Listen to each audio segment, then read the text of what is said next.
The Committee of Supply is expected to be presided over by the Deputy Speaker, according to Standing Order 139. Let us now cross over to the chamber for today's live deliberations. My name is Fanny Mbwana. Stay tuned.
Honourable members,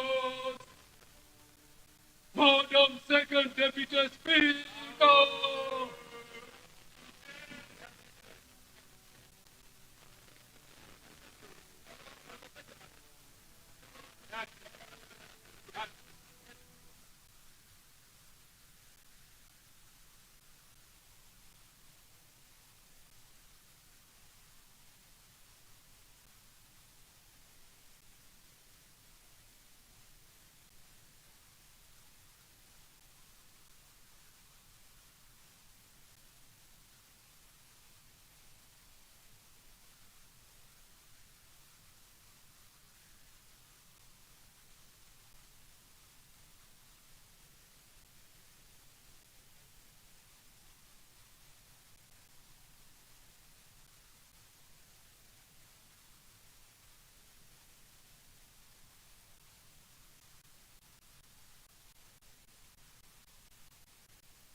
Let us pray.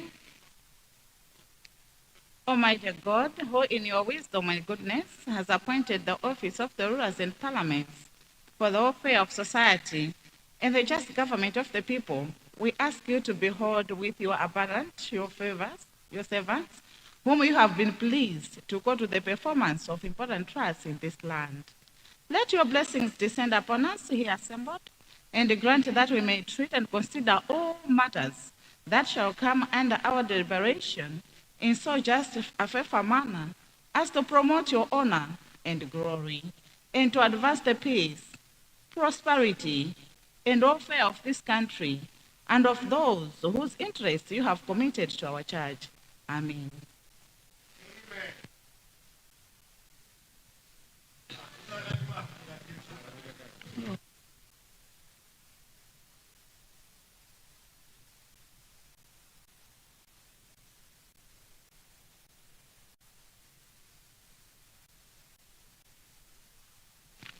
General business, communication from the chair. Good afternoon, honorable members, and welcome to today's deliberation. For the time being, I don't have any communication to make. Thank you.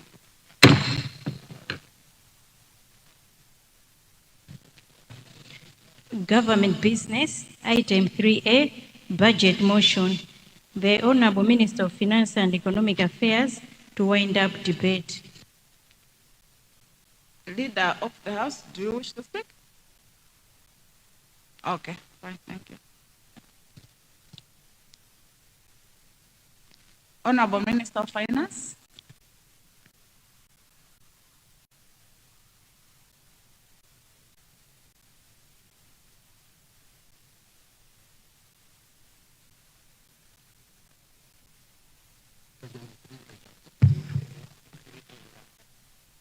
Madam Second Deputy Speaker, good afternoon. Madam, I beg to present the papers standing on mine and item 3A1 of the order paper. Madam, I beg to move.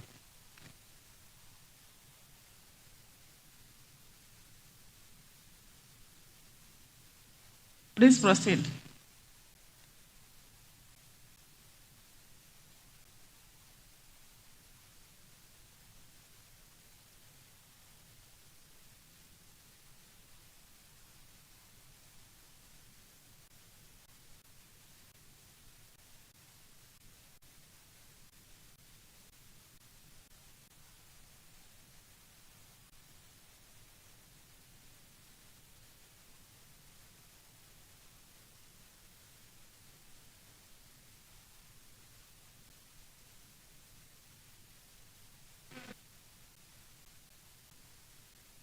The Honourable Minister.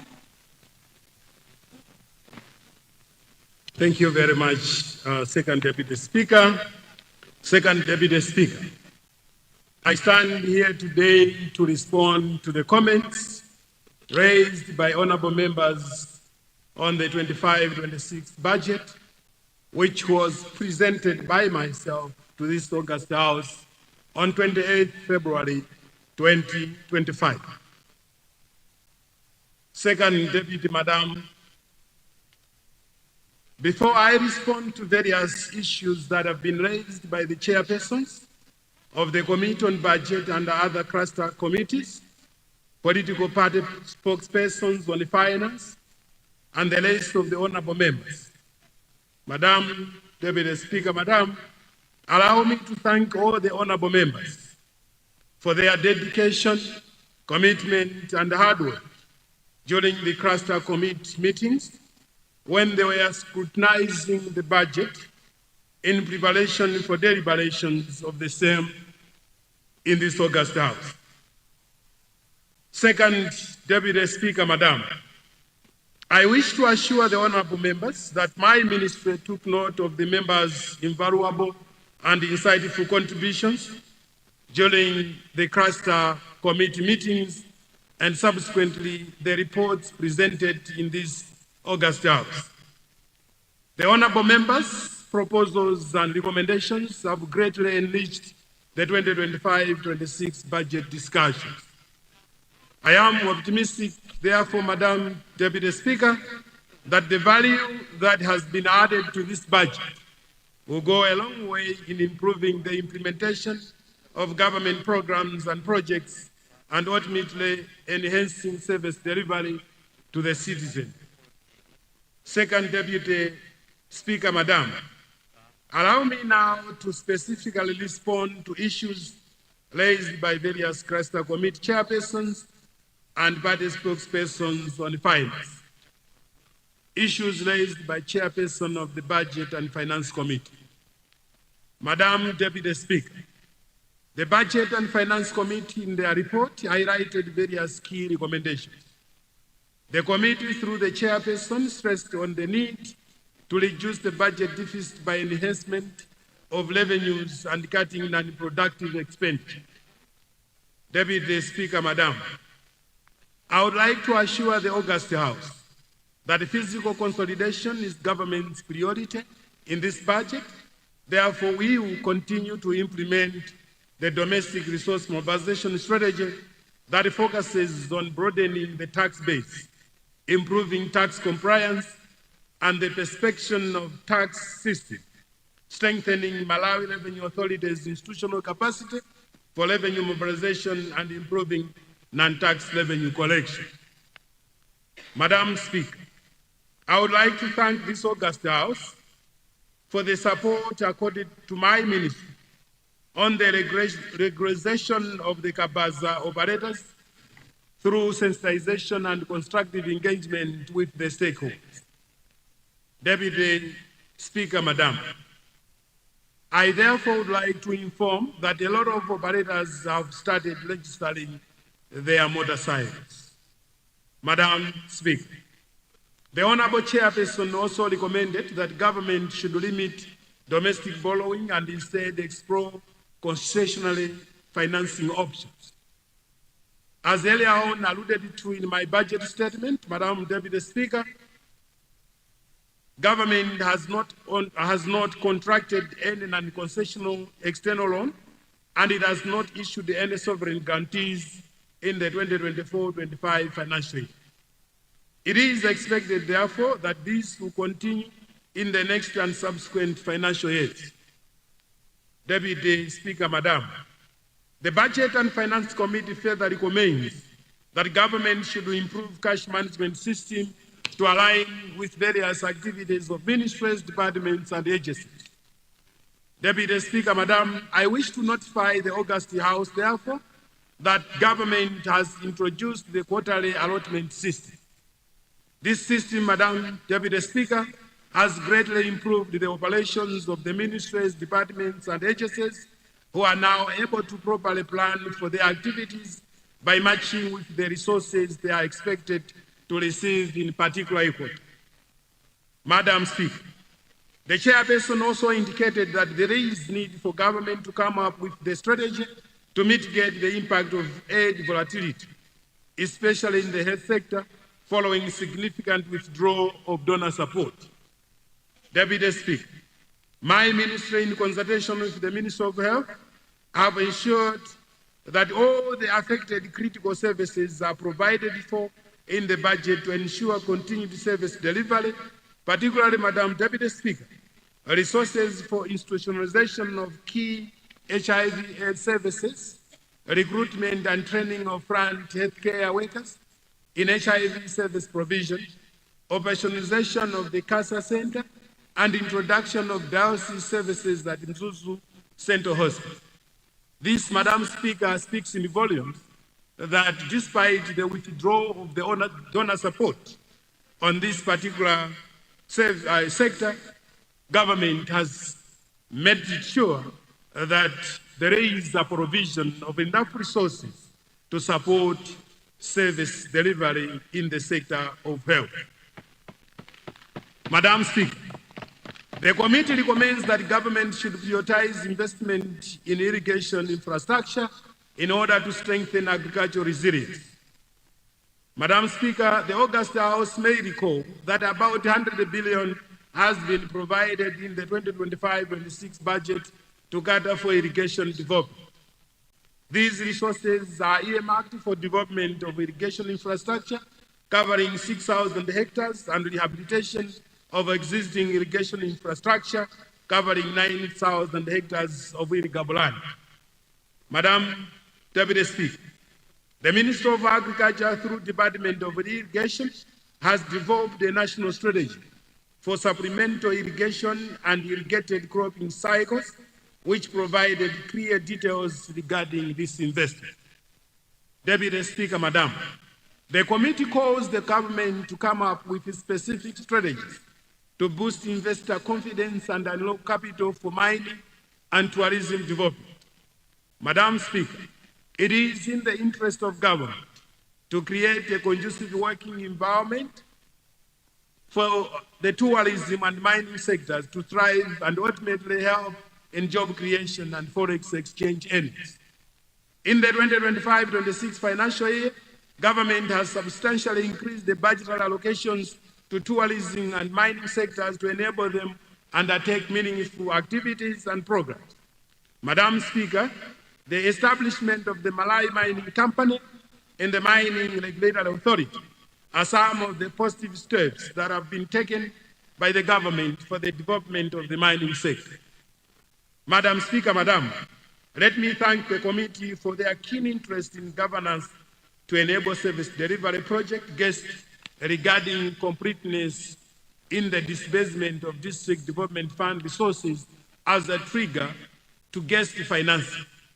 Madam Deputy Speaker, guest has transformed and strengthened local authorities' institutional performance, responsiveness to citizen needs, and management of resources for service delivery. I am therefore wishing to thank the World Bank for the financial support towards implementation of this project. Madam Deputy Speaker, the government will continue to ensure that the District Development Fund allocation is ring-fenced and disbursed in full as a condition precedent to unlocking these funds. Issues raised by DPP member of Cholo Center on behalf of the DPP spokesperson on the violence. Madam Deputy Speaker, I wish to respond to some of the issues raised by the DPP member of Cholo Center as follows. The honourable member insinuated that 800,000 jobs were lost by December 2024 due to closure of some companies. This information, Madam Speaker, is misleading as it does not have any statistical basis. I wish to remind the August House that one of the priorities of this government is creation of jobs. Madam Speaker, I therefore wish to encourage those that might be affected by job losses to engage in other self-employed activities, but also the substantial support that government is providing to need is for such purposes. Madam Speaker, even though various development projects that are taking place across the country, a window for job opportunities is also being created. This is in addition to the government internship program that engages a lot of young graduates in excess of 2,000 per year to accord them with an opportunity to harness their skills and make them job ready. Madam Deputy Speaker, the honourable member also alleged that a lot of students at tertiary level are dropping out from school due to lack of fees. Madam Speaker, I would like to make mention that in the 2025-26 budget, for instance, government has allocated resources amounting to 36 billion for this course, targeting 32,000 students. We understand that this might not include almost everybody at tertiary education level, but the 32,000 students targeted is quite substantial, which indicates that government is very serious in terms of considering tertiary education. Madam Speaker, may the honourable member also be reminded that it is government that has raised the loan upkeep allowances for tertiary education students from 350,000 to 560,000 per student per academic year. Madam Deputy Speaker, the honourable member is also alleging that the health sector is facing some serious financing challenges and that there are no drugs in hospitals. The August House may wish to note that in the 25-26 budget, a total allocation of 78.7 billion has been made towards procurement of drugs. Out of this, Madam Speaker, 44.6 billion is for central hospitals and 34.1 billion for district hospitals. Madam Speaker, I am therefore urging all relevant officials to ensure prudent and efficient use of resources that government provides to the hospitals to avoid privilege and wastage. Deputy Speaker, the honourable member further insinuates that government is silent on funding to the technical colleges. This allegation, Madam Speaker, is not true because a total of 10.6 billion has been provided to technical colleges, and of this amount, Madam Speaker, 8.6 billion is for their operations and 2 billion is for the development projects. This, Madam Speaker, is in addition to the revenues that the technical colleges generate, retain and use at source. Madam Speaker, the assertion that there is selective allocation of projects is not true. As you recall from the budget presentation that I made in this very August House, Madam Speaker, the development projects that this government is implementing are spread across the country. Madam Speaker, members may make reference to the budget document number 6 that displays the compendium of projects that government is implementing to appreciate this position. Issues raised by UDF spokesperson on finance. Madam Speaker, let me now turn to some of the issues that were raised by the UDF spokesperson on finance. The spokesperson raised a concern regarding prolonged imbalance of foreign exchange reserves due to low capacity to export high-value goods and services. Madam Speaker, this is due to low productive capacity of the country. In order to address this, the focus for 2025-26 financial year's budget is to boost production of goods and services through agriculture, tourism, mining, and manufacturing. Madam Speaker, the spokesperson emphasized on the need to address the high food inflation through enhanced practical agricultural productivity. Madam Speaker, this is already addressed through the alignment of the resource allocation towards the productive sectors in the 2025-26 budget. It is therefore expected that once the country begins to realize the returns of our strategic investment in these sectors, inflation will therefore be contained by availability of maize, which takes a greater proportion in the weighting of the consumer price index. Madam Second Deputy Speaker, Madam, it is also pleasing to note that Blantyre Malabada constituency benefited from the lending opportunity at Malawi Agriculture and Industrial Corporation MIC to venture into ginger farming, and that they expect to earn profit approximately of 500 million from the sales. This, Madam Speaker, is highly commendable, and I therefore humbly appeal to other honourable members to emulate this industrious and creative initiative that is consistent with government's agenda of boosting production.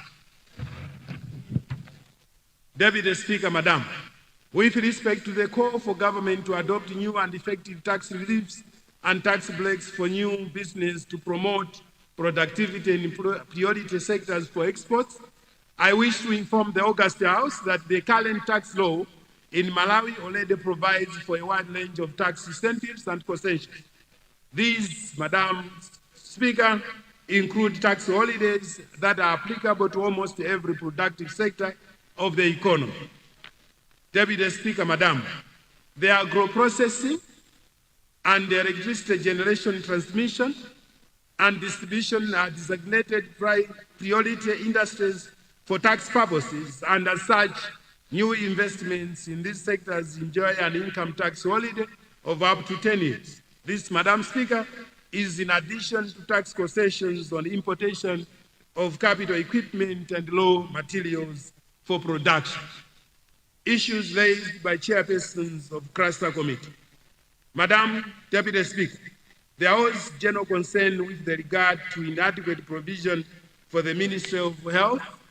Madam Speaker, I am pleased to inform the August House this afternoon that additional resources have been considered to address some of the critical issues with the health sector, as already addressed in my response with the Chairperson of Budget and Finance Committee.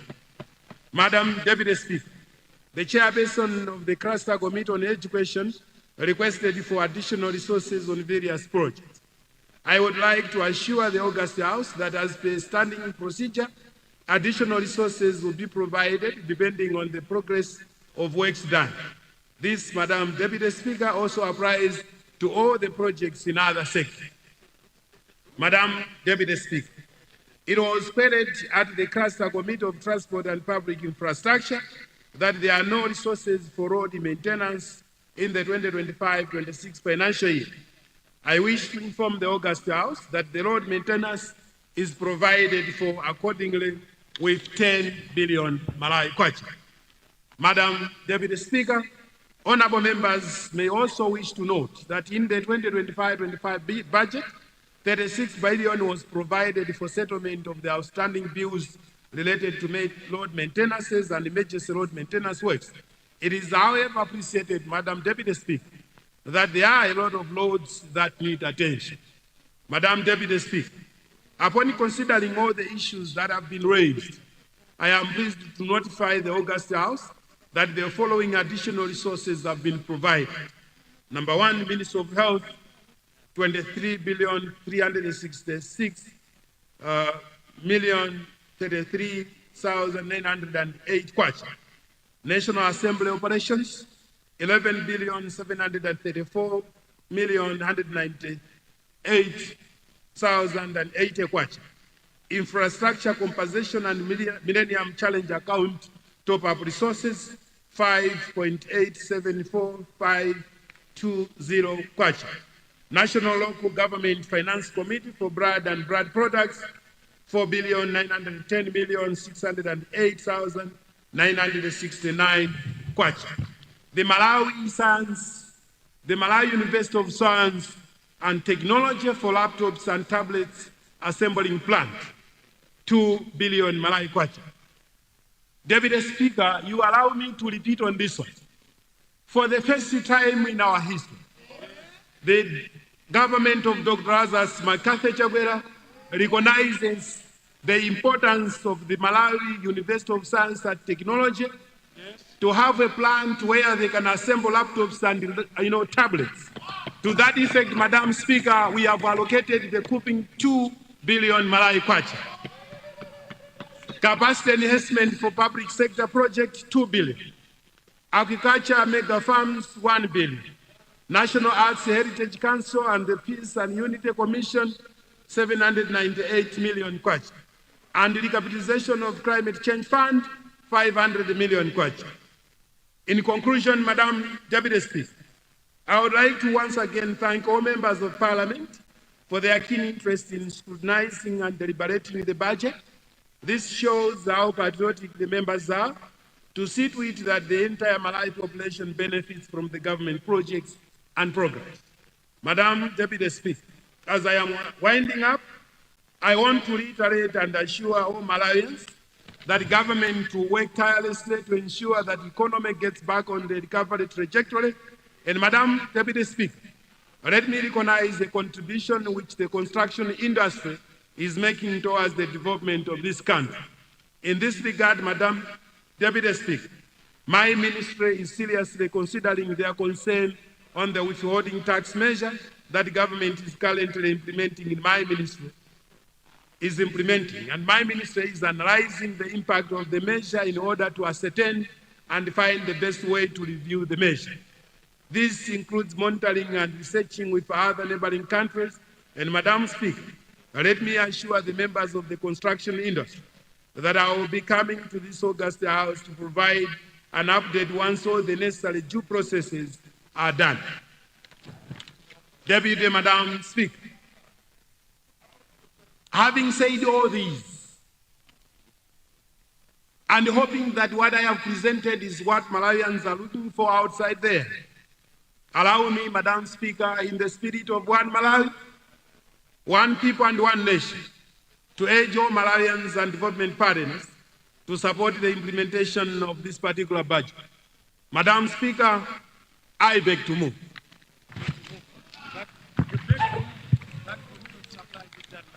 So Madam Speaker, I beg to move that the Committee of Supply be done now. Madam Speaker, I beg to move.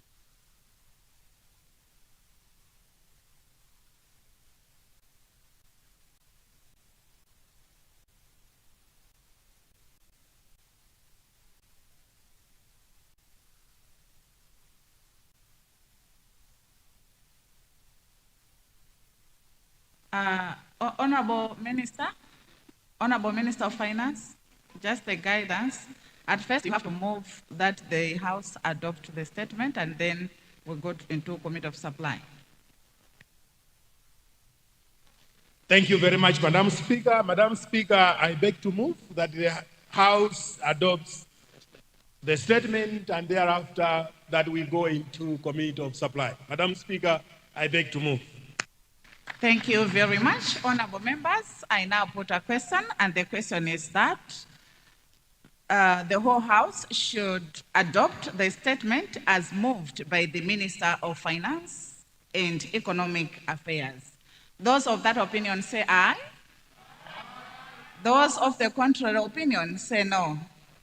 The ayes have it. The motion is carried. Government Business, item 3B, Committee of Supply. Thank you. May I ask the First Deputy Speaker to chair the Committee of Supply? Thank you.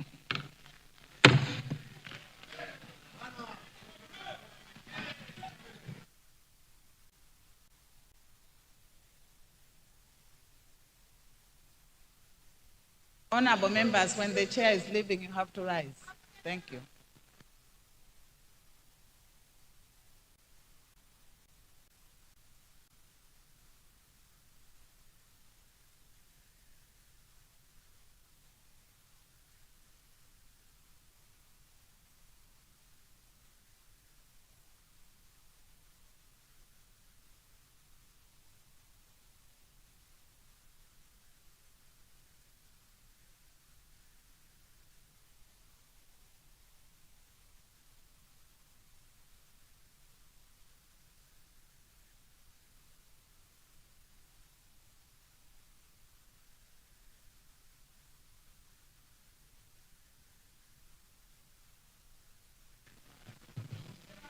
Another good afternoon, all our members, and indeed to welcome all of you to the Committee of Supply, where energies and indeed more energy levels are needed as we do the noble task of passing the budget through casting of the votes one by one. Welcome aboard. I now begin with vote 050, state residences. I put the question, the Honourable Minister of Finance.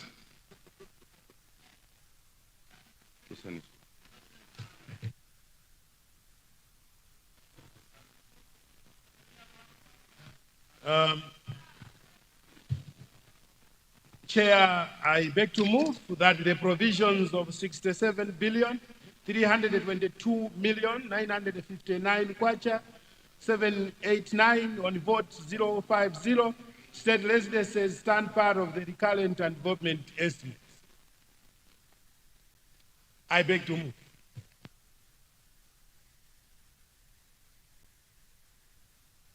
Honourable members, the chair has received notice of amendment. Honourable Chairperson, understanding order 140, that's what we have received. Honourable member for Blantyre City Southeast, you have the floor, sir.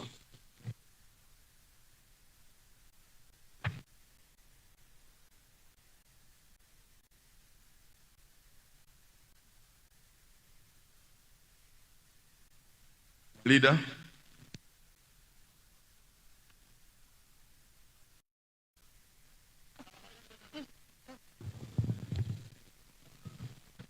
Just to let you that we have seen an amendment a few hours ago. We have seen an amendment indeed a few hours ago.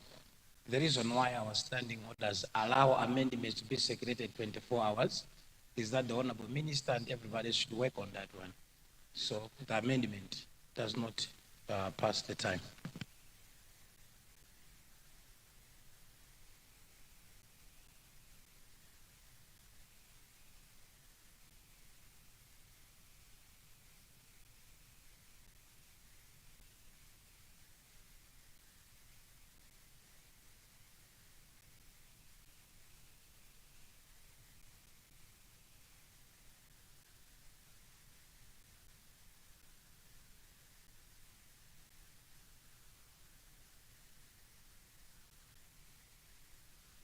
Honourable members, our standing order 140, about 1 day's notice shall be given for any amendment to be moved in the committee under this rule. I was asking my table clerks, the amendment indeed came to the office of the speaker today. That's what I'm being guided here. I don't know.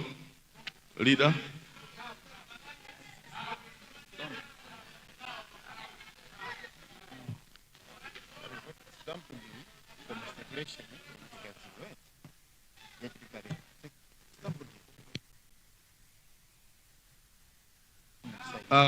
Honour members, for the sake of harmony, government, if you may wish, let's allow that we do the voting.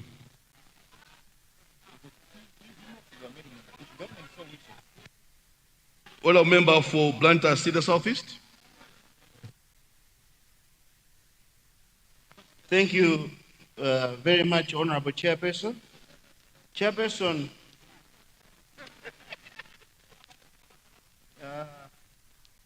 I did follow the right way of doing it, and it was submitted yesterday.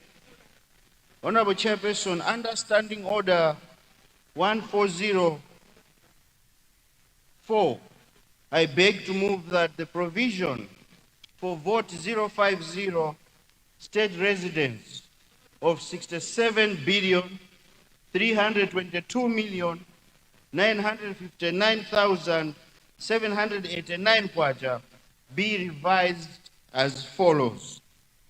That one, that vote 050 state residents be allocated 20 billion, and that vote 050 state residents be reduced by 47 billion 322 million 959,789 kwacha, and that money be allocated to ADMAC for the purchase of 1,183,000 bags of maize to assist people, our people who are facing hunger. The people of Blantyre City Southeast believe that the vote for state residents has been allocated excessive amount of resources as compared to resources allocated to ADMAC for purchasing maize. I beg to move. Honourable members, as the motion read by Honourable Member for Blantyre City Southeast, those of the opinion say aye. Those of the good opinion say no. The noes have it, and the amendment is defeated. I see members rising. Why are you rising? Why are you rising? Why are you rising? Division granted. Bells be rang for 5 minutes. Thank you. Bells be rang for 5 minutes. Thank you.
Honourable members, as we are waiting for the bells, I want us to bang our heads. I don't know.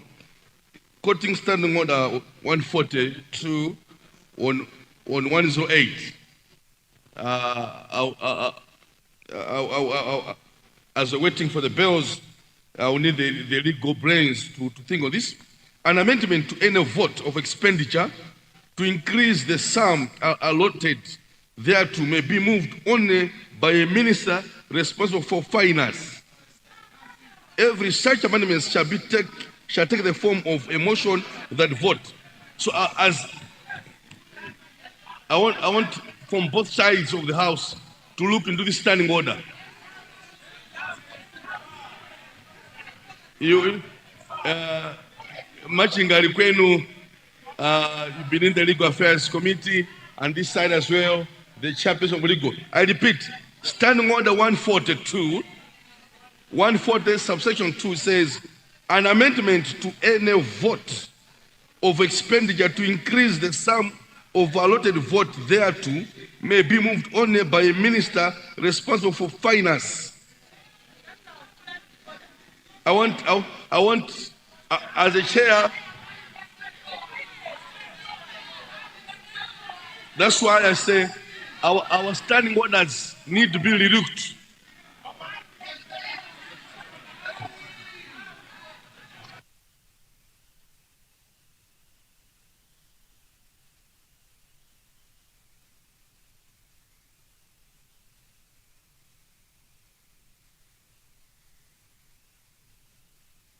Likewise, honourable members, listen. Likewise, if you go to subsection 4, it says an amendment to any vote to reduce the sum allotted thereto may be moved by any member.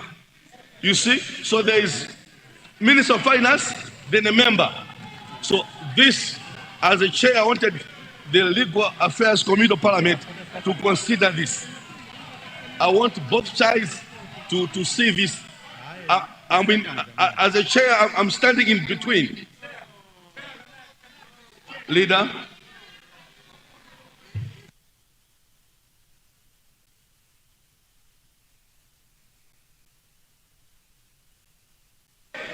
Right Honourable Speaker, the reading, what you have read is very true. But if you check 140B, the guidance is very clear. It is only the Minister of Finance who can increase. The motion by Blantyre Southeast is decreasing and increasing somewhere else. That's an irregular motion. He is asking to reduce, and at the same time, he's saying, I should take this money and allocate to another man. That's why I stood and said, 4 is okay. But now if you look at 2, it is only the Honourable Minister of Finance who can increase. His motion was both reduction and increase of the vote. So it's an irregular motion. It's an irregular motion. Honour members, listen. Let's follow the standing order clearly. Now, listen to me. Number 1, 141, 1 day's notice. 1.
Honourable members, when I was asking my table clerks here for guidance, the guidance that I've gotten is as follows.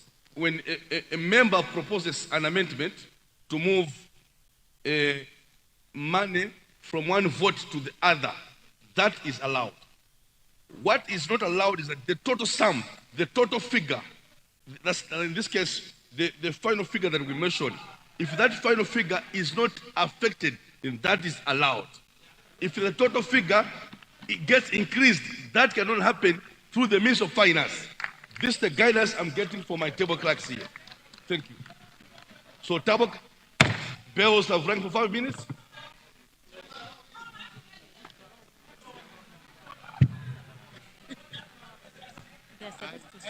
Unless I need to be guided, unless the motion has increased the aggregate figure. If the aggregate figure remains the same, then this motion is valid. Unless the figure, the total figure has been changed. Minister of Finance.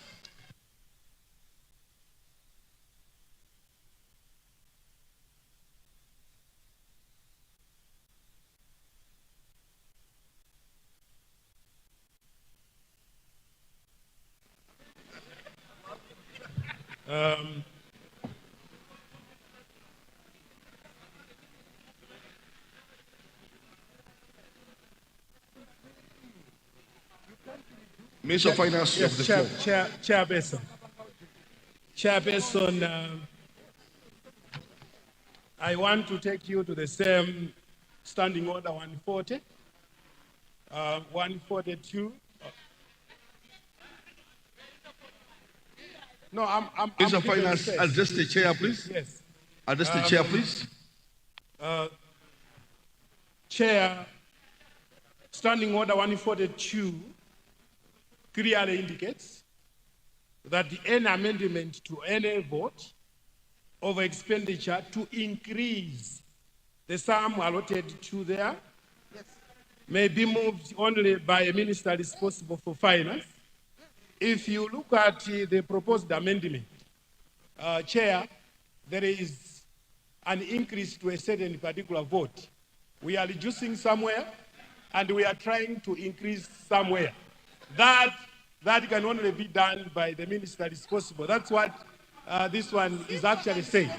And when you look at the 143, they are saying if that is moved probably by the responsible minister, any request for reduction cannot be entertained. That's exactly what. Read the 3. Read the 3. If you read the 3. Read the 3. Can you read the 3? Honourable Minister, read the 3. So, on the 3, any amendment to increase vote shall take precedence over an amendment to reduce the vote in the same respect. And if it is carried, no amendment to reduce the vote in that respect shall be called. Yes.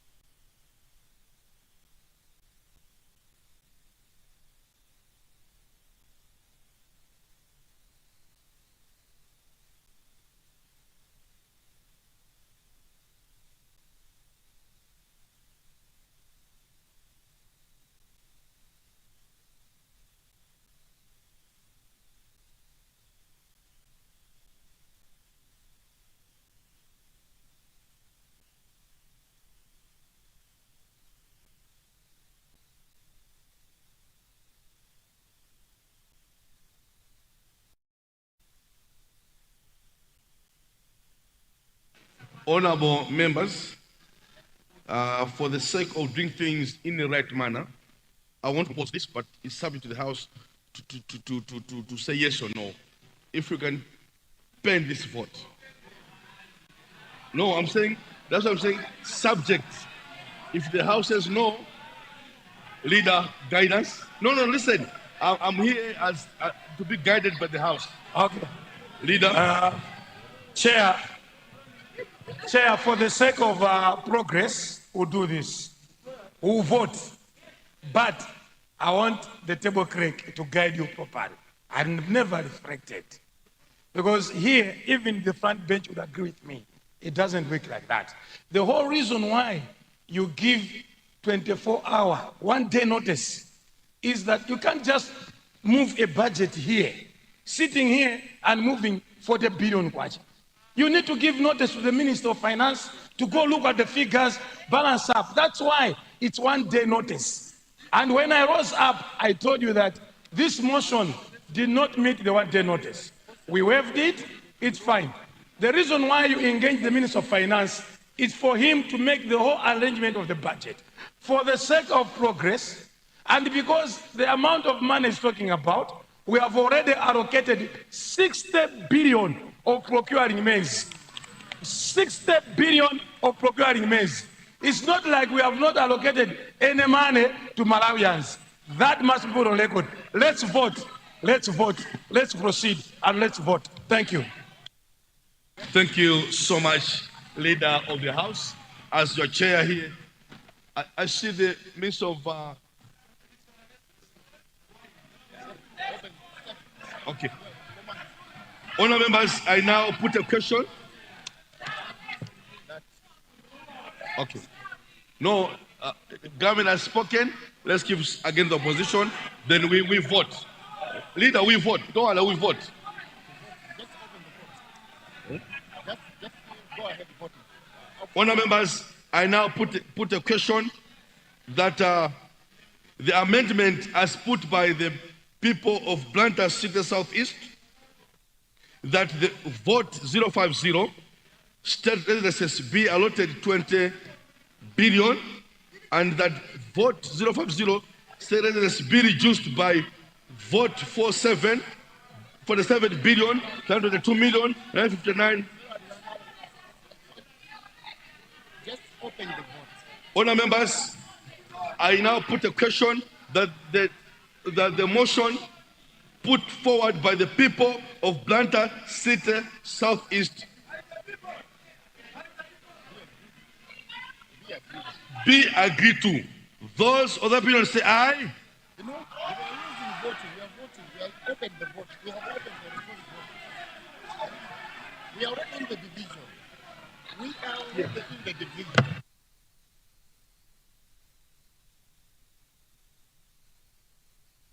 To vote electronically. Honour members, my apologies. We are in division. Now we are voting. So now we have to check in. We do the voting as per our gadget. Thank you. Thank you. So the check-in has been initiated. Can you check in, please?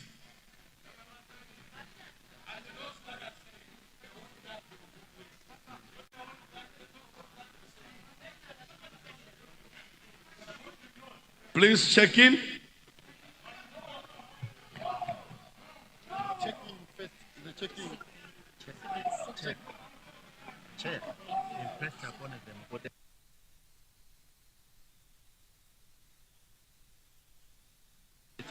Just to remind each other that those that don't check in will not be allowed to vote.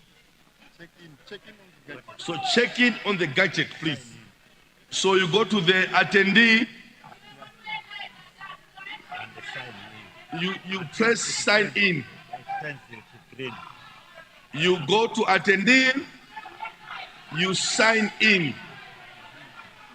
They should press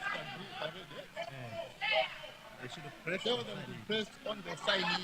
They should press on the sign in. Press on the sign in. And you change it to green.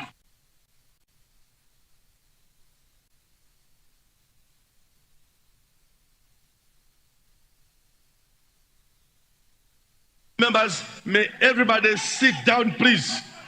May everybody sit down, please. Everybody take your seat, please. I know some people are moving on different gadgets. I'm pretty aware of that. We will see how to handle it. May everybody be on your seat, please.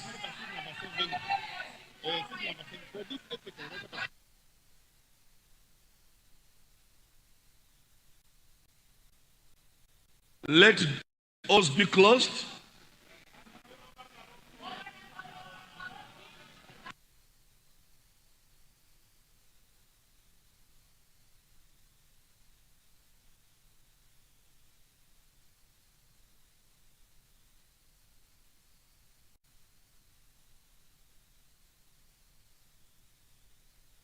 Members, please, everybody be on your seat, please. Honor members, please be on your seat, please.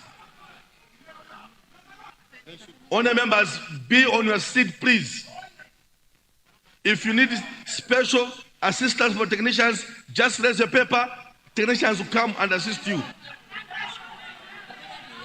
No, honor member, go back. You are just coming in. The doors are closed. You are late. Please, on the doors, our clerks, don't open the doors, please.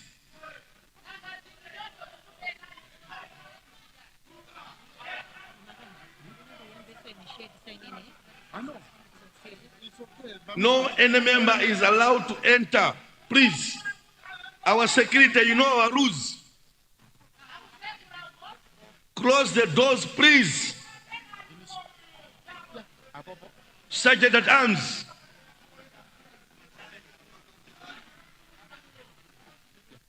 Sergeant at arms. All doors be closed, please. Thank you.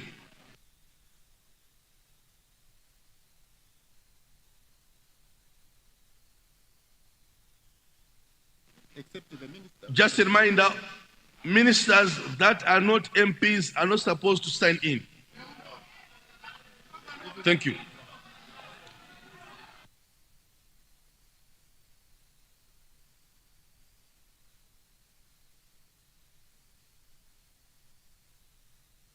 About government chief whip, we are discouraging movement. Honorable government chief whip, honorable member that side, please. Honorable member, please. If any member needs assistance, raise a paper, a hand or a paper. Our technicians will come and assist you. Opposition, DPP, Rumpi North, be on your seat, please.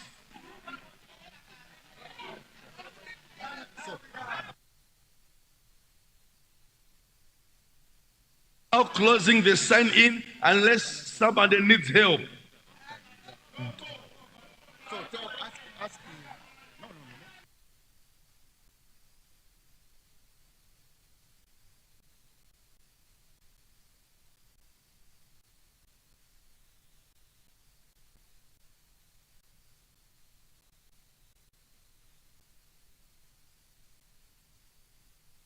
We are now closing the sign-in.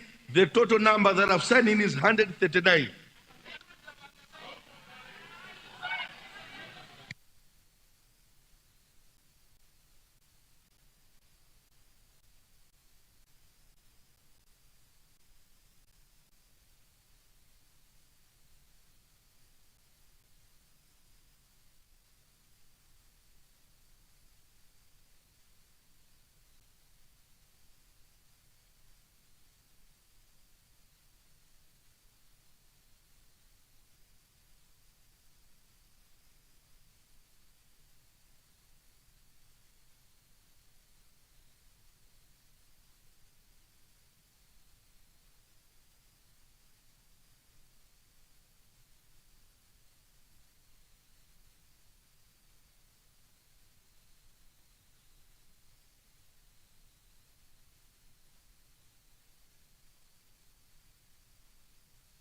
Honorable members, I said sit down, please.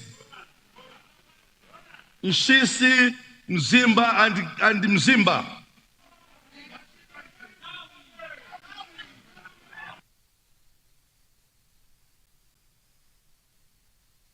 IT, can we want to start a vote? IT.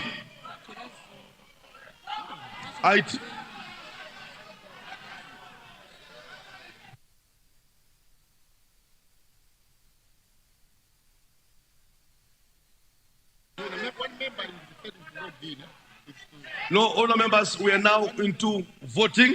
We are not taking any point of orders. Thank you.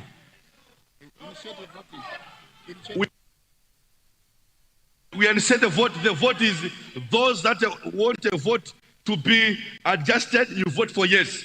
Those that don't want to vote but yes, you vote for no. Vote starts. Thank you. It will take 60 seconds.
Voting has ended. We're closing the vote.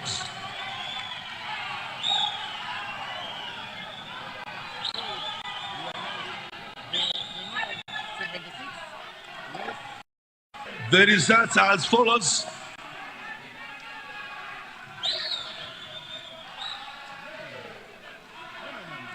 The results are as follows.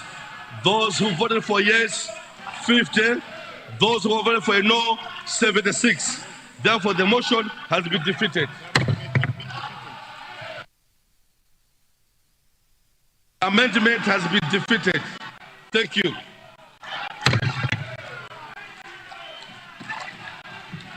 Next.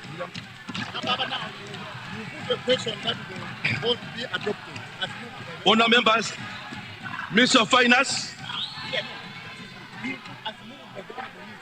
Honourable members, I now put the question that the provision of 67 billion 202 million 959,789 kwacha on vote 050 state residents stand part of the current and open estimates. Those of the people say aye. Those of the people say no. The ayes have it and the motion is carried. Vote 060 National Audit Office. Minister of Finance.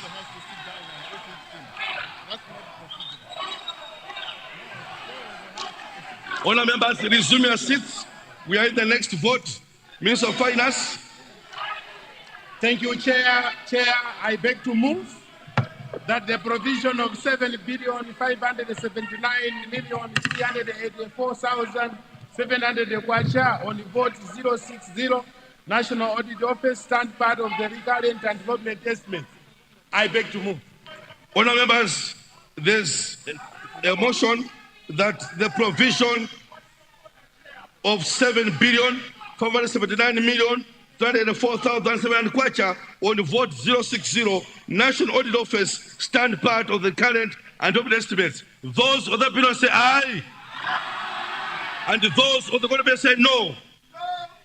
The ayes have it and the motion is carried. Vote 070 Office of the Chief Justice. Minister of Finance.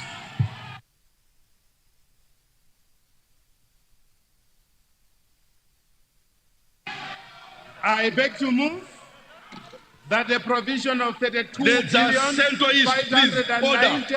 There's a centralist, please, order.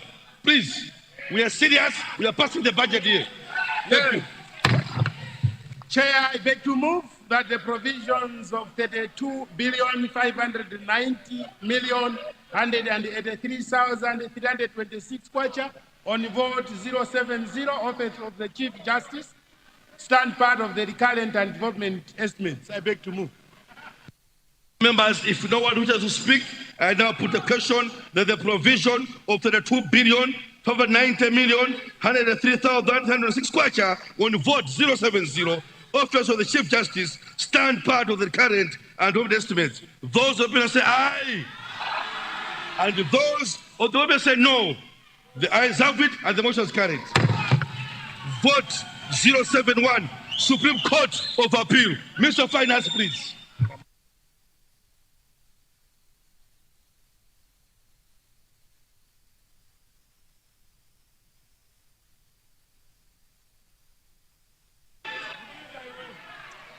Chair, I beg to move that the provision of 1,230,313,740 kwacha on vote 071 Supreme Court of Appeal stand part of the recurrent estimates. I beg to move. Honourable members, if no one wishes to speak, I now put the question that I see the people of Zomba Malosa. Zomba Malosa. Thank you so much, Mr. Chair. You are the chair. I want you to take your heart. This is a national budget. We are trying to help people outside. What you are doing, it's not right. You don't reflect on the chair. You don't reflect on the chair. Honourable members, if no one wishes to speak, I now put the question that the provision of 1,230,213,140 kwacha on vote 071 Supreme Court of Appeal stand part of the current estimates. Those of the opinion say aye. And those of the government say no. The ayes have it and the motion is carried. Vote 072 High Court of Malawi and the subordinate courts. Minister of Finance, please.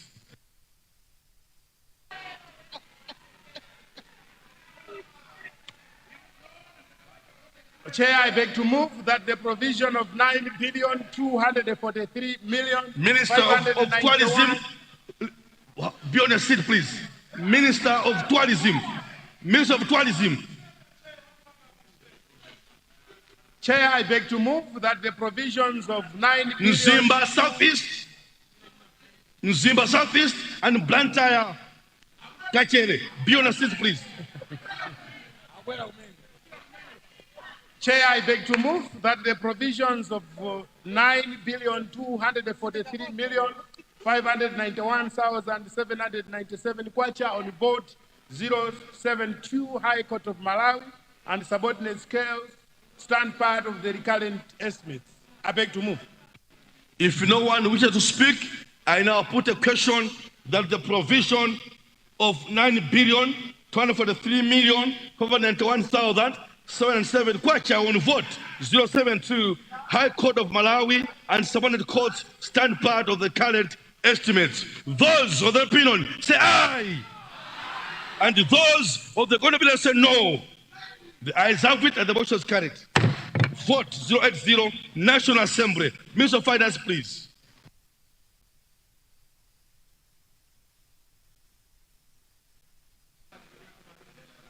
Chair, I beg to move that the provisions of 57,804,168,572 kwacha on vote 080 Nyumba South. Nyumba South. You know our rules. You know our rules. Chair, I beg to move that the provisions of 57,804,168,572 kwacha on vote 080 National Assembly stand part of the recurrent estimates. I beg to move. Honourable members, if you don't want to speak, I now put the question that the provision of 57,804,168,472 kwacha on vote 080 National Assembly stand part of the current estimates. Those of the opinion say aye. Those of the government say no.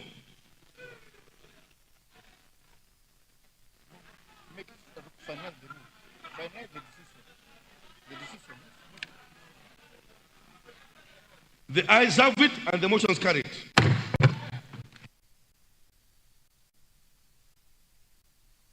Of order, Tolo Central. Thank you very much, Chair.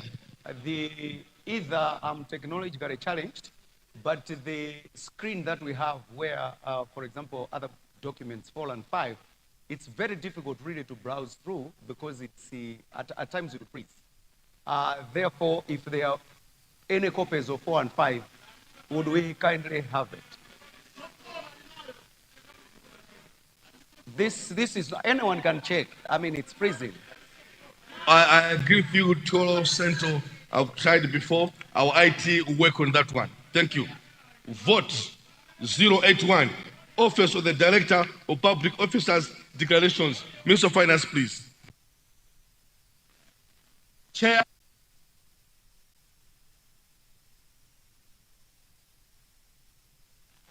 Chair, I beg to move that the provisions of 1,649,502,288 kwacha on vote 081, Office of the Director of Public Officers Declarations, stand part of the recurrent estimates.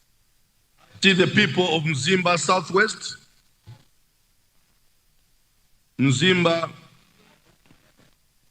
Southwest, may you switch on again? Thank you. Nyumba Southwest.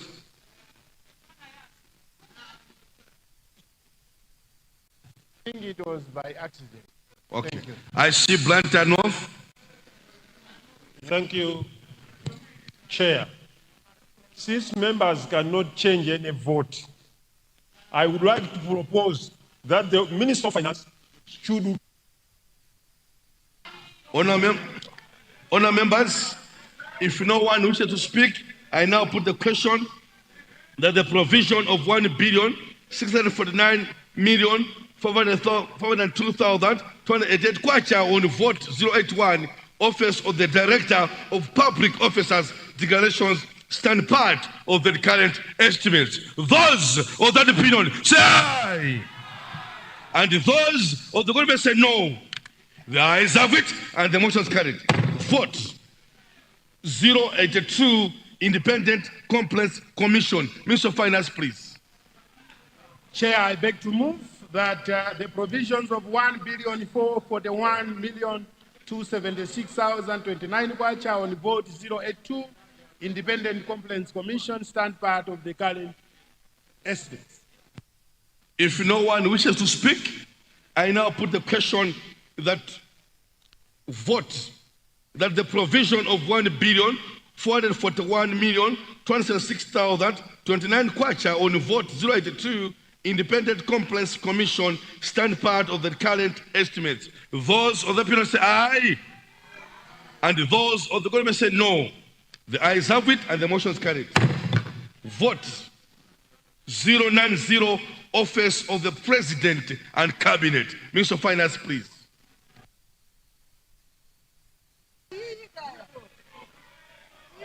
Chair, I beg to move that the provisions of 56,315,658,471 kwacha on vote 090, Office of the President and Cabinet stand part of recurrent and development estimate. I beg to move. Honour members, if no one wishes to speak, I now put the question that the provision of 56,315,658,471 kwacha on the vote 090, Office of the President and Cabinet stand part of the current and development estimates. Those of the opinion say aye, and those of the opinion say no. The ayes have it and the motion is carried. Vote 091, National Intelligence Service. Minister of Finance, please. Chair, I beg to move that the provisions of 19,384,904,469 kwacha on vote 091, National Intelligence Services stand part of the recurrent and development estimate. If no one wishes to speak, honour members, I now put the question that the provision of 19,384,904,674 kwacha on vote 091, National Intelligence Service stand part of the current and development estimates. Those of the opinion say aye, and those of the government say no. The ayes have it and the motion is carried. Vote 092, National Intelligence Service Complex Tribunal. Minister of Finance, please. Chair, I beg to move that the provision 415,104,000 on vote 092, National Intelligence Service Complaints Tribunal stand part of the recurrent estimates. Honour members, if no one wishes to speak, I now put the question that the provision of 415,104,000 on vote 092, National Intelligence Service Complex Tribunal stand part of the current estimate. Those of the opinion say aye, and those of the opinion say no. The ayes have it and the motion is carried. Vote 093, Department of Human Resource Management and Development. Minister of Finance, please. Chair, I beg to move that the provisions of 195,426,773,436 kwacha on vote 093, Department of Human Resource Management and Development stand part of the recurrent estimates. If no one wishes to speak, honour members, I now put the question that the provision of 195,406,773,436 kwacha on vote 093, Department of Human Resource Management and Development stand part of the current estimates. Those of the opinion say aye, and those of the contrary opinion say no. The ayes have it and the motion is carried. Vote 097, Civil Service Commission. Minister of Finance, please. Chair, I beg to move that the provisions of 1,437,710,508 Kwacha on vote 097 Civil Service Commission stand part of the recurrent estimates. Honourable members, if no one wishes to speak, I now put a question that is the provision of 1,437,710,508 Kwacha on vote 097 Civil Service Commission stand part of the current estimates. Those of the opinion say aye. Aye. And those of the contrary say no. The ayes have it and the motion is carried. Vote 100. Minister of Defence. Minister of Finance, please. Chair, I beg to move that the provisions of 5,758,822,391 Kwacha on vote 100 Minister of Defence stand part of the recurrent and development estimates. Honourable members, if no one wishes to speak, I now put the question that the provision of 5,758,822,391 Kwacha on vote 100 Minister of Defence stand part of the recurrent and development estimates. Those of the opinion say aye. And those of the contrary opinion say no. The ayes have it and the motion is carried. Vote 101 Malawi Defence Force. Minister of Finance, please. Chair, I beg to move that the provisions of 271,552,220,591 Kwacha on vote 101 Malawi Defence Force stand part of the recurrent estimates. Honourable Minister, I beg to move at the end.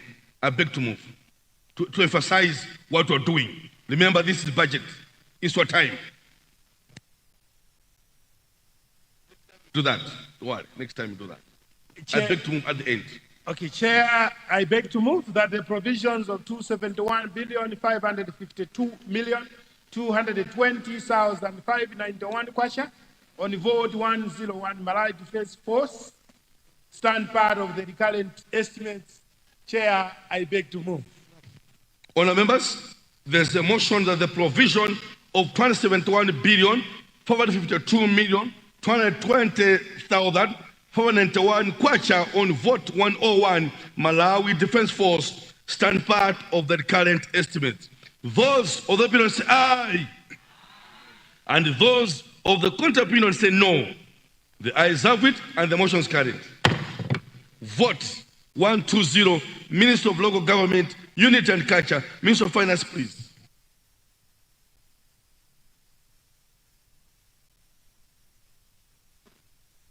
Chair, I beg to move that the provisions of 32,691,642,538 Kwacha on vote 120 Minister of Local Government, Unity and Culture stand part of the recurrent and development estimates. Chair, I beg to move. See the people of Chithyola Centre. Thank you very much, Mr. Chair. Budget document number 4. This ministry is important and carries the Peace Commission. At the moment, the Peace Commission is operating as a department within the ministry when it was supposed to be an independent one. Can the minister assure us that the department, not necessarily a department, but the commission has been given enough money considering where we are going? It's an election year. We have already seen quite a lot happening. Pangas exchanging, there is no peace. Do we have enough money here? And now what is happening as well, it is got to go to the mercies of the PS. So I want the assurance that they are allocated, because the allocated resources really do not mean anything in as far as peace and the elections ahead are concerned. Honourable Minister. Chair, to answer the Honourable Minister, the answer is a big yes. We have provided enough resources. Honourable members, if no one wishes to speak, I now put the question that the provision of 32 billion 691 million 742,438 kwacha on vote 120 Ministry of Local Government, Unity and Culture stand part of the current and development estimates. Those of the opinion say aye, and those of the government say no. The ayes have it, and the motion is carried. Vote 121, National Local Government Finance Committee. Minister of Finance, please. Chair, I beg to move that the provision of 1,101,256,076 kwacha on vote 121 National Local Government Finance Committee stand part of the recurrent and development estimates. I beg to move. Honourable members, if no one wishes to speak, I see Palombe North. Is it Northeast? Palombe Northeast. Thank you very much, Honourable Chair. I need to take the Minister of Finance on volume 1, page number 103. I realize that the amount being announced there is different from the one in the book. On this Honourable member, may you wait for the Honourable Minister to have the document, please? Repeat the question. Thank you very much. Honourable Chair, I'm saying that I'm on volume 1, page number 103, regarding the total vote of vote 121. I'm saying in the book, the amount which is there is 480 billion 904 million 363,842, while the one in this statement is showing a different figure. What I wanted to find out is where is the change, because I need to actually follow it. Thank you very much, Honourable Chair.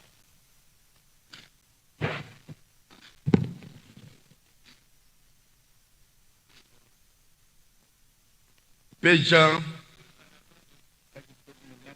Honourable member, repeat your question, please. I'm saying page 103 on volume 1, that is vote 121. We have got the total budget of the vote there. And the one which is on our page there is different from this one. I just wanted in a nutshell, in a summary, to tell us where is the difference, so that I could see there later on. Thank you very much.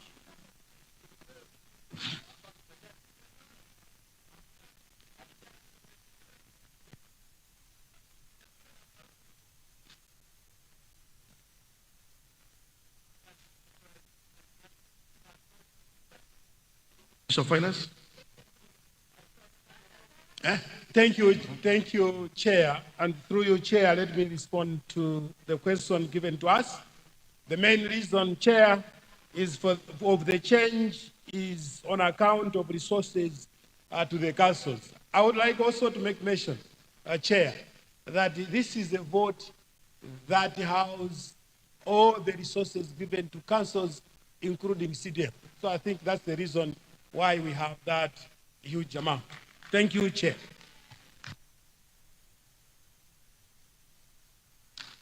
Blunt, Palombe Northeast, you are satisfied? Chair, Honourable Chair, yes, I am. I was asking this question in respect of the question which Cholo Central asked. Because if you can see the figures there, the question which Cholo Central asked had 37 billion, but it was removed, it was changed to 31 billion. That's why I was trying to find out the two. Thank you. Otherwise, I'm very satisfied. You are satisfied? Honourable members, if no one wishes to speak, I now put the question that the provision of 1,101,021,256,000 76 kwacha on vote 121 National Local Government Finance Committee stand part of the current and dominant estimates. Those of the opinion say aye. Those of the contrary opinion say no. The ayes have it and the motion is carried. Vote 130, Minister of Lands. Minister of Finance. Chair, I beg to move that the provisions of 36,584,553,152 kwacha on vote 130, Minister of Lands, stand part of the recurrent and development estimates. Chair, I beg to move.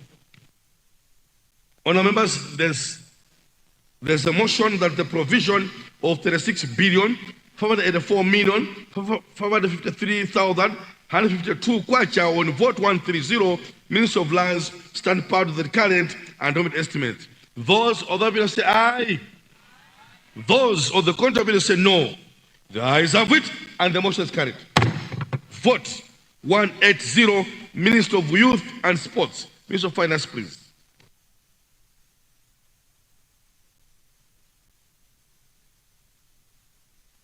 Chair, I beg to move that the provisions of 10,421,406,144 kwacha on vote 180, Minister of Youth and Sports, stand part of the recurrent and development estimates. Chair, I beg to move. If, honourable members, if no one wishes to speak, I now put the question that the provision of 10,421,406,144 kwacha on vote 180, Minister of Youth and Sports, stand part of the current and development estimates. Those of the opinion say aye. Those of the contrary opinion say no. The ayes have it and the motion is carried. Vote 190, Minister of Agriculture, please. Minister of Finance. Chair, I beg to move that the provisions of 667,750,223,814 kwacha on vote 190, Minister of Agriculture, stand part of the recurrent and development estimates. Chair, I beg to move. I see interventions from Toro Central and then Palombe Northeast. So we go to Toro Central and then we go down in that order. Thank you. Thank you very much, Mr. Chairman. This particular vote, we have experienced a number of times that beneficiaries of AIP have failed to receive the fertilizer in time. As we speak now, some still are not. And we have not been told where the money has been going. The very document that the minister is working on, and document number 4, I want to find out this time around that indeed the money that is being allocated will be for the good use. Because we haven't been told where the money, the remaining resources from the AIP has gone. And this has been occurring a number of times. So we wanted the assurance that indeed this time around we are going to be on time. Thank you. Honourable members, just bear with Toro Central. The IT are working on the gadget. It's not easy for members to open the documents on the gadget. So bear with them, please. But your point is noted and the minister will respond. Palombe Northeast. Thank you, Honourable Chair.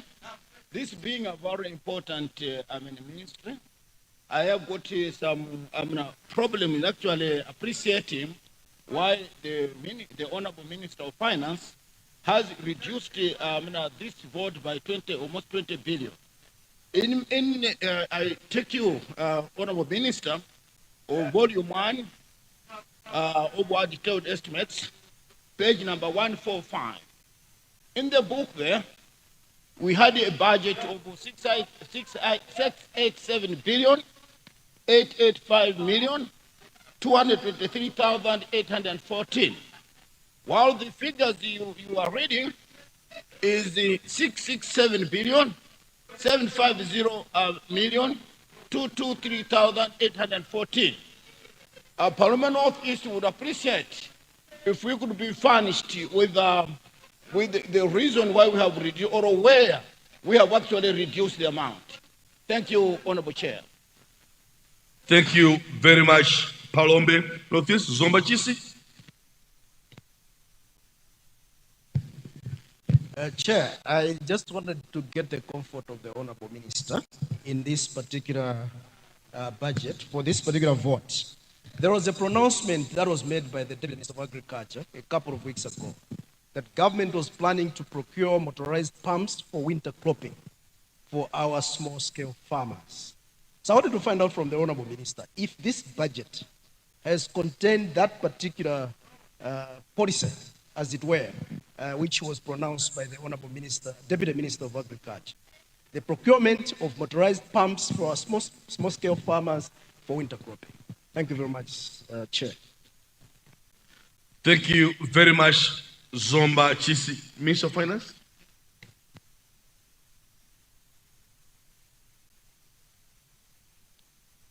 Thank you, Chair. Cholo Sento, the assurance of what will happen to AIP. Let me indicate that the vote indeed includes all the resources, including AIP. As to the specific details, which are a bit more administrative, then that's the work of the Line Ministry, and I hope that the able minister will be able to respond to your issue when it comes to specific issues on AIP. But suffice to say that the 667 billion includes resources for this year's AIP. On the reduction on agriculture vote, I'm pleased to indicate that this is resulting from realignment of programs, and that the responsible technical people from the ministries were actually very much consulted. Resources for procurement of motorized pumps under the irrigation. You remember that we've allocated at least 100 billion. To be precise, the irrigation sector has been allocated 99.5 billion. That includes the winter cropping as well. Chair, I hope I have responded to all the issues raised. If no one wishes to speak, honourable members, I now put the question that the provision of 667 billion 750 million 203,814 kwacha on vote 190 Minister of Agriculture stand part of the current adopted estimate. Those of the opinion say aye. Those of the contrary opinion say no. The ayes have it and the motion is carried. Vote 210. Minister of Water and Sanitation. Minister of Finance, please.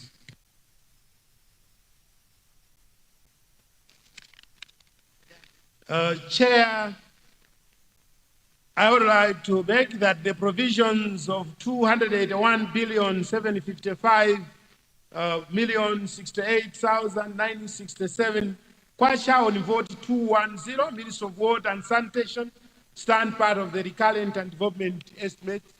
I beg to move. Before I move the motion, just a reminder, those that wish to re-energize themselves, it's time for tea break, but here we are not stopping. Train is Simaima. Banjira. Honour members, I now put the question that the provision of 281 billion 755 million 68,967 kwacha on vote 210, Minister of Water and Sanitation stand part of the current and development estimate. Those of the evidence say aye, and those of the contrary say no. The ayes have it and the motion is carried. My apologies for the sake of that we accommodate you.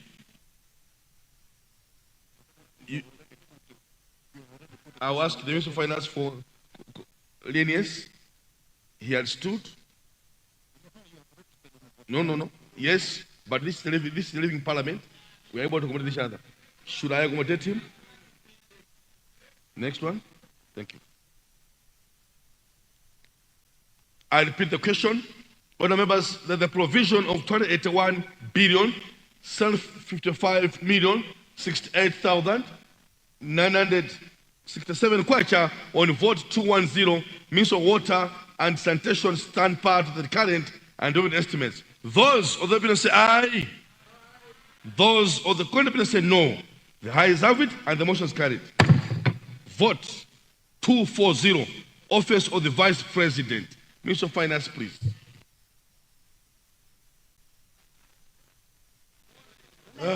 Chair, I would like to beg, or I beg to move, that the provisions of 8,175,996,904 kwacha on vote 240, Office of the Vice President, stand part of the recurrent estimates. I beg to move. Honourable members, all votes must be responded accordingly. Yes, a big yes. A no, a big no. Deputy Leader of the House, take note. I repeat, all votes, according to all rules, all votes must be responded accordingly. That's why you are here. Honourable members, I now put the question that the provision, I see Mangochis, South. No. It's okay. I wanted to rise on the 281. The water and the... Honourable members, I now put the question that the provision of 8,105,906,904 kwacha on vote 240, Office of the Vice President, stand part of the current estimates. Those of the opinion say aye. Those of the opinion say no. The ayes have it and the motion is carried. Vote 250, Minister of Basic and Secondary Education. Minister of Finance, please. Chair, I beg to move that the provisions of 301,171,689,116 kwacha on vote 250, Minister of Basic and Secondary Education, stand part of the recurrent and development estimates. I beg to move. I see Rumpi West. Rumpi West.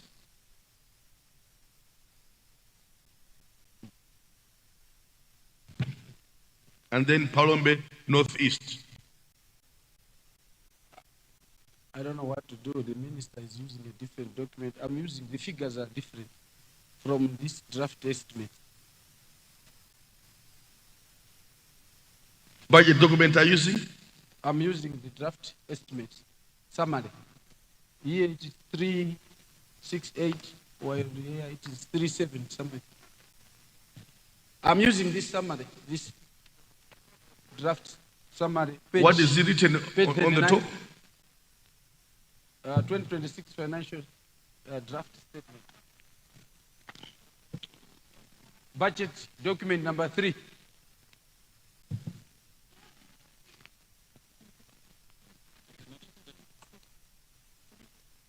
Maybe to cut time short so that the budget should be passed today, I just have to ask clarification. 2 issues. Teachers and other civil servants, especially teachers, they have been crying for a 44% salary increase. Have you taken care of that or any other percentage in the personal emolument?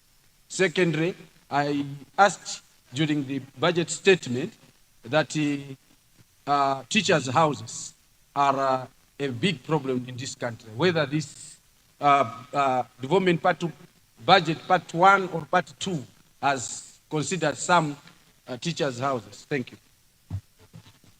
Palombe Northeast. Thank you very much, Honourable Chair.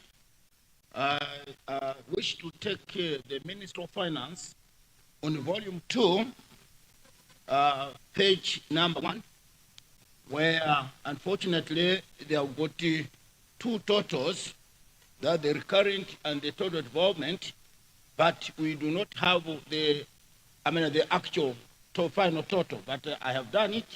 It's 368 billion, 555 million, 175, 928. My question is, the one we talking about, the final one is 301 billion. Why has it been reduced? Where exactly, which a category has been affected? Secondly, I just want to find out, we have got teachers who were properly trained, but they haven't been hired up to this time. Are these teachers taken into account? Because we are talking of Malawians who have been trained for years and have been staying in the villages for over 4 years. Can the Minister of Finance assure Palombe Northeast that these people are going to be hired in this financial year? Thank you. Minister of Finance, those questions from 1 Rumpe West to Palombe Northeast. Minister of Finance?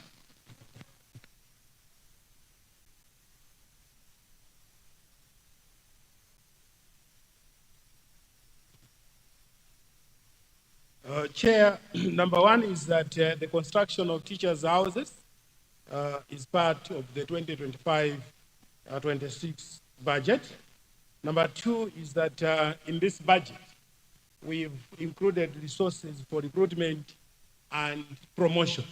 Issues to do with the increases, then DHMRD is very much responsible on this one because we have been able to provide with resources. The discrepancies in the figures under education is on account of the split into two boards. You remember, we used to have only one Ministry of Education. Now it's been split into secondary basic and higher education. Chair, I submit. Honourable members, if no one, I see Palombe and then Mangochi Southwest. So we go to Palombe and then Mangochi. Palombe North East. Honourable Chair, with due respect, it would appear that my Honourable Minister of Finance, who is also my brother, has not addressed the issue of employment. I'm saying we have, as Malawi, trained a number of people, that is for 4 years or so. But people are just idling in the villages. Has this budget taken into account that we have people who are supposed to be hired, who are supposed to be in schools teaching? Thank you. Point of order, there's South. Thank you very much, Right Honourable Chairperson. Chairperson, is it in order that we start debating in the Committee of Supply? Because my understanding is we had clusters where we interacted and we saw all those nitty-gritties. And my understanding of our standing orders is that when we're in Committee of Supply, we can only argue on figures and not policies or what is included and not included. Right Honourable Chairperson, maybe I would stand to be schooled, but is it in order that we start debating in Committee of Supply? I submit. Honourable member for the South, it's been a tradition that policy questions the minister has to clarify. So the members we can't just rubber stamp the budget. What we want is people to be assured that what we're passing here is well baked. We don't want to have a half-baked budget. So it's in order. It's in order. That's why we can even go to 12 midnight. We don't have to cruise. If there's need for clarity, it is the minister's responsibility to clarify. That's why he has behind his back all his members, fully aware, well equipped with all arsenals to assist their striker here. So it is quite in order. Thank you. The people of Mangochi Southwest, thank you. Mr. Chairman, thank you very much for giving the people of Mangochi Southwest an opportunity to ask a question to the Minister of Finance. The question is arising from document number 4, specifically on page 153. And when you go to page 153, subheading or subvote is 528, which is Katema Community Day Secondary School. Page 153. Mr. Chairman. Honourable member for Mangochi Southwest, let's move together. You are using which document? We are using... Beginning from the top, then go down. Yes. Begin the... We is are it using budget document number 4 or number 4? Number 4. Which volume? This is the detailed estimate, volume 2. Listen, volume 2 or volume 1? Volume 2. Volume 2, thank you. Page? Then you go to page 153. 153, thank you. Then when you're on that page, you just go to, is it cost center 528. This cost center is in respect of Katema Community Day Secondary School. Mr. Chairperson, Katema Community Day Secondary School is in Mangochi Southwest. And the question specifically is when you look at the itemized expenditures or estimates, there is nothing for salaries in cash. And I've also noted that up there, if you go 128, you see secondary education expenses. There is the internal travel, public utilities, office supplies, education supplies, routine maintenance of assets. But there is nothing for salaries in cash. It is not there. That's why I'm asking.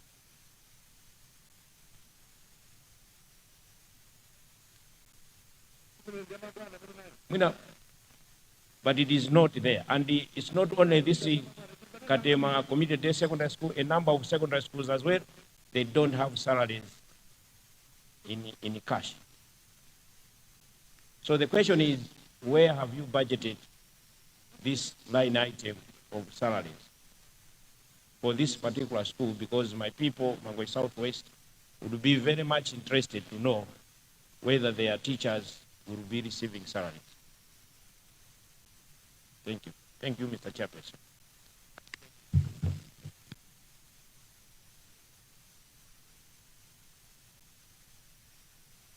Finance?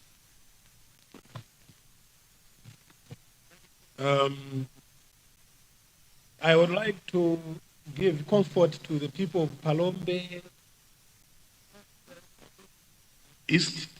Palombe Northeast, who happens also to be a very dear brother.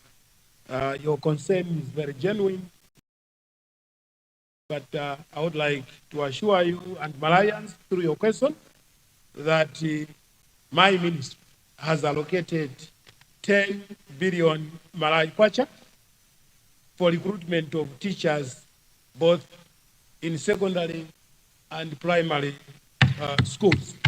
So those that were trained at whichever cohort should get comfort now that government has allocated 10 billion Malay kwacha for that. Mangochi, no, not Mangochi Jiriba. Southwest. Mangochi Southwest. I would like to assure you that salaries, including those of Katema CDSS, are under the education division. So yours are within that division. Chair, I thank you. Thank you very much, Honourable Minister. Maybe next time, for the sake of consistency, we should follow in the same format, because other schools, they have salaries, other schools don't have. You know, teachers must be paid on time. That's why I remember is very much concerned, because all of us were here, because one day there was one teacher who taught us A-E-O-U and gave us a song, Panchenga Tibatere for Sewera. So thank you so much, Honourable Member, but thank you, Honourable Minister, for the assurance that Katema, the salaries are indeed there at the division. Honourable Member, I see you are happy now. Thank you, thank you, thank you. The chair again is also happy here because the chair is a product of Mr. Bongorolo, the late Bongorolo in Mzuzu City at Mzuzu CCP sometime back 1987. We proceed. Honourable members, if no one wishes to speak, I now put the question that the provision of 301 billion 171 million 689,116 kwacha on the vote 250 means of basic and secondary education stand part of the current and dominant estimates. Those of the opinion say aye, and those of the contrary say no. The ayes have it, and the motion is carried. Vote 251, Ministry of Higher Education, Minister of Finance, please. Chair, I beg to move that the provision of 78,633,661,546 kwacha on vote 251, Minister of Higher Education, stand part of the recurrent and development estimates. I beg to move. I see my dear brother from Palombe, Northeast. The people who eat pineapples all the time. Palombe Northeast, you have the floor. Thank you very much, Mr. Chair. I also got a problem with this vote 251. I need a clarification from my Honourable Minister of Finance, who happens to also be my brother. In the book, that is volume number 2, page 293. I don't know whether I don't understand the figures, but according to this, we have got 11 billion 253 million 174,733. While in this document, on this page, the Minister of Finance is asking this House to approve 78 billion 636 million 661,546. I realize that it's a very big sharp, a sharp increase. I don't know why the difference. Honorable Chair, I thought I could point out that because I'm looking at this document, which is volume 2, and specifically on page 293. Yeah, I'm with you. I'm following you. On page 293.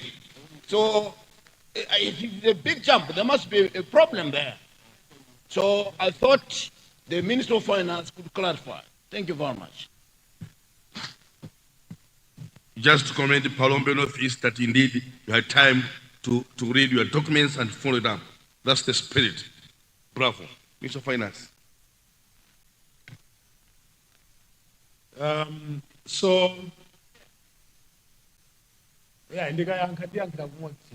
let him respond, then you come back.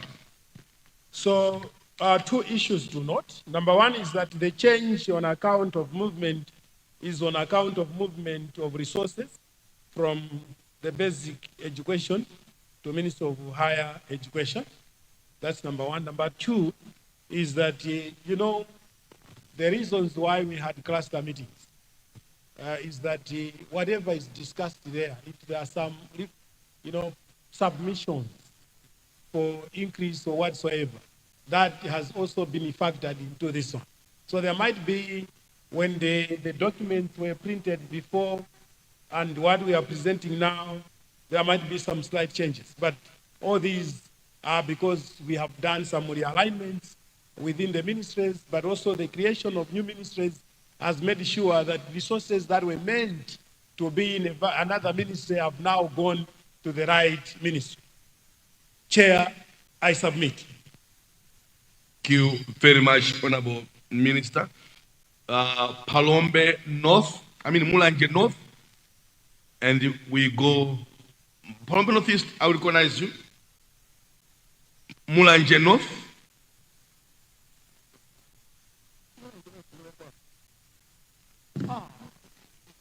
Was it by mistake? Okay. Thank you, ma. Mangochi Southwest, and then Tolo Central, and then we go to Palombe Northeast in that order, please. Mangochi Southwest, Tolo Central, and then Palombe Northeast. Thank you. Chairperson, my question is on this vote 251. But as I ask this question, I would want the Minister of Finance to relate my question to vote 250. Why? Just on the vote that we have just passed, 250, I've seen that some colleges, like Nalikuli College, was in the 250. But now I also come to 251. I see other colleges also are budgeted under 251. The question is, the spirit of this ministry, have you done it? Has it been properly attended to in terms of budgeting? That we needed to have all the technical colleges, maybe in the higher education, all of them, and then maybe the basic, and we could have the community day secondary schools and other secondary schools. But I see that there is an overlap. We would have certain technical colleges in the 250, other technical colleges in the 251. In terms of responsibility and accountability by the running ministry, you may wish to clarify how we shall proceed on this. Thank you. Tolo Central. Thank you very much, Mr. First Deputy Speaker. Two issues at hand. Number one is we have lamented a lot on the hardware part in secondary schools. I have checked. I don't seem to see much increase in the same, considering how our students are suffering. And I wonder whether... Honourable Member, do you mind raising your voice? Whether there would be some sort of realignment to make sure that at least they have got enough resources for hardware. I know that even in your constituencies, students are on the floor instead of desks. That's one. Two, higher education. That's where we are. Number two, I think this is technical, and maybe the Minister of Education would respond to it. I see the such technical colleges being here. But when it comes to supervision, standards and everything, I think the Ministry of Education leaves that to Ministry of Labor. And it's causing a lot of problems. So I wonder whether the Minister of Higher Education and Labor indeed would reconcile. It's sort of technical. Thank you. Palombe Northeast.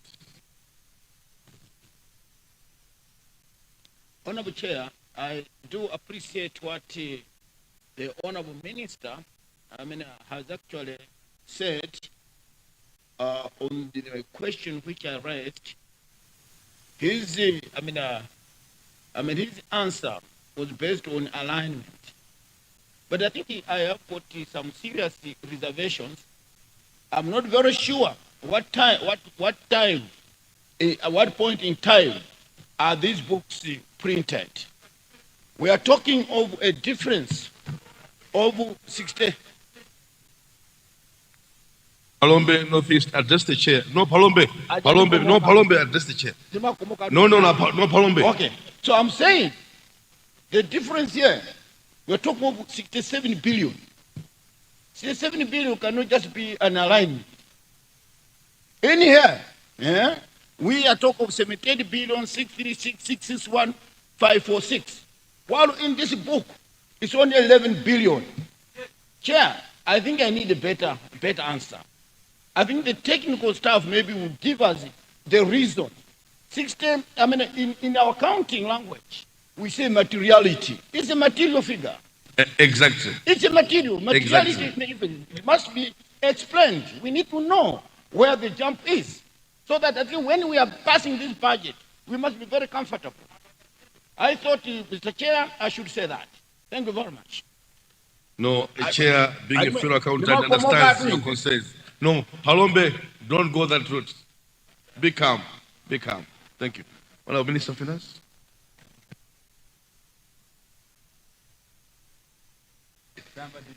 Chair, I like my brother's serious commitment on this one, and I think the need for him to get a clear answer is very important because it helps also for him to understand the budget items. Let me indicate here, Chair, that his question is particularly on Part 1 resources. And the answer to this one is that 58 billion, or resources amounting to 58 billion, are the ones that have moved from Ministry of Basic Education to Ministry of Higher Education. So you would see that it's a very huge amount of resources moving from a sister ministry to another newly created ministry. I would like also to make mention that Cholo Center did indicate that some colleges seem to be under the basic, others are also appearing under the higher. No, it was you, probably. Mangochi, or Mangochi Southwest.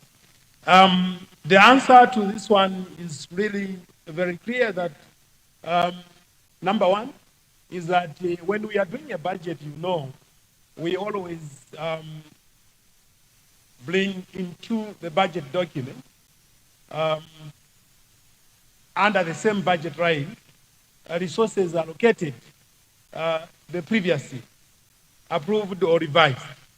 But when you look at the 2025-26, you will see that we have tried all what we could to put those institutions under a relevant ministry.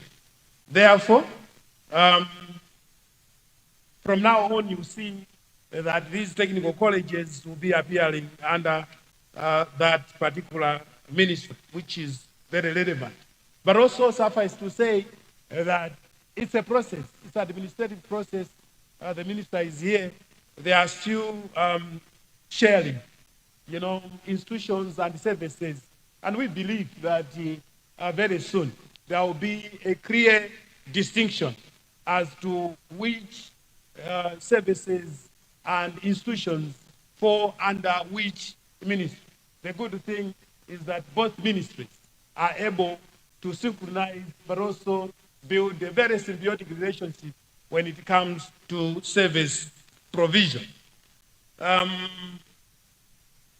So just to indicate that the 58 billion that I talked about under Part 1 is for the project called Skills for Vibrant Economy. Chair, I submit. Honourable members, if no one wishes to speak, I now put the question that the provision of 78 billion 636 million 661,546 kwacha on vote 251 Minister of Higher Education stand part of the current and don't estimates. Those of the bill say aye. Those of the contrary bill say no. The ayes have it and the motion is carried. Vote 260, Minister of Foreign Affairs. Minister of Finance. Chair, I beg to move that the provisions of 105,807,913,982 kwacha on vote 260, Minister of Foreign Affairs, stand part of the recurrent and development estimate. Chair, I beg to move. I see the people of Zomba Chisi. Zomba Chisi. Chair, thank you very much. It may permit me to just cite the background to my question to the Honourable Minister. For your information, I'm using budget document number 4, volume 2. Chair, There was a proposal that was made by the National Audit Office under vote 060, when they submitted their estimates to the ministry, that they were requesting 400 million kwacha for auditing of the embassies or the foreign missions, the high commissions and the embassies. Now, I have looked through on page 30, from page 301 all the way to the last page of that vote. I have not seen any allocation that has been made for auditing of the embassies, because my thought was that the fact that the minister had not considered the National Audit Office for the 400 million they requested for the auditing of the embassies or the foreign missions, they probably might have included in this particular vote. Now, as it stands now, it means that in the 2025-26 financial year, the foreign missions will not be audited. I want to get assurance for the Honourable Minister. Is he going maybe to consider during the mid-year for the auditing of the embassies? Because it is crucially important that our embassies, our foreign missions, should be audited. Chair, I submit. Thank you very much. Thank you very much, Zomba Chisi. Minister of Finance, audit of our embassies.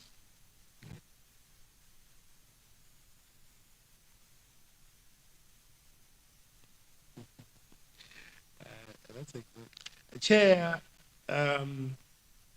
just to indicate that government agencies, MDAs, are audited by the National Audit Office. So basically, this is an office established to provide some kind of oversight through audit services.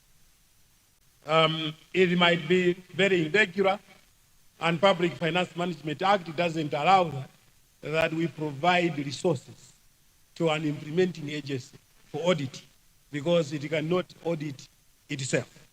Therefore, resources for auditing of the embassies are placed under the National Audit Office. If he's not able to see them, I think we can be able to provide insight in terms of how we have resourced, the audit office.